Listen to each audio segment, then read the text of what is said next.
that many of us non-Filipinos were answering the call to organize alongside the Filipino movement. Just this past week, several of us here confronted Marcos at APEC, the Asia-Pacific Economic Cooperation, where he continued to sell out the Filipino people to foreign corporations and U.S. interests. We're even seeing now that Marcos' interests lie with the wealthy. Marcos is here today in Los Angeles, meeting with an entourage of his rich cronies where the Filipino people and their true allies are under attack. The Filipino people are experiencing high rates of poverty, rising inflation, natural disasters, and a lack of paying jobs in the Philippines.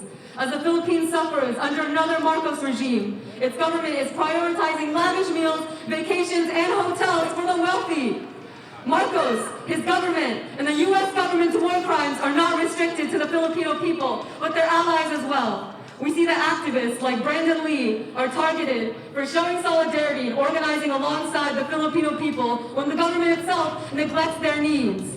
For those who are unaware, Brandon Lee is a Chinese-American environmentalist and indigenous rights activist from the Bay Area who joined the movement for national democracy in the Philippines and answered the call to directly support and serve the Cordova people by integrating with them to truly understand their conditions and lifting their demands for land and life. Brandon Lee is an example of the true and genuine international solidarity that we must have for the Filipino people. It's been 4 years since the armed forces of the Philippines attempted to assassinate Brandon Lee for serving the people, but they failed to realize that they can never take away his voice. While the government remains silent, we, the people, will never forget about this attack on our movement. Despite continued state repression, Brandon Lee continues to fight, and we fight with him.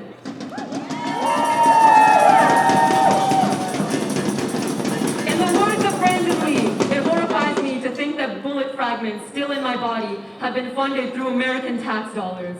The United States government is complicit in the extrajudicial shootings and killings of activists and civilians. Our money is going towards increasing militarization overseas. But where is the money for the people? Time and time again, the government of the Philippines has proven that its priorities lie with maintaining U.S. hegemony worldwide for the sake of profit. The people of the Philippines are feeling the brunt of this state neglect, and those who actually choose to fight for the people are being targeted by the fascist government. Now, more than ever, it's important that we organize in solidarity with the Filipino people.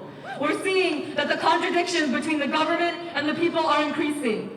Every single day, more and more Filipinos are leaving the Philippines in search of so-called better opportunities, only to be exploited and oppressed again overseas.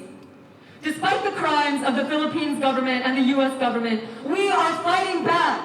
The strongest thing we have is the power of the people and our solidarity with each other.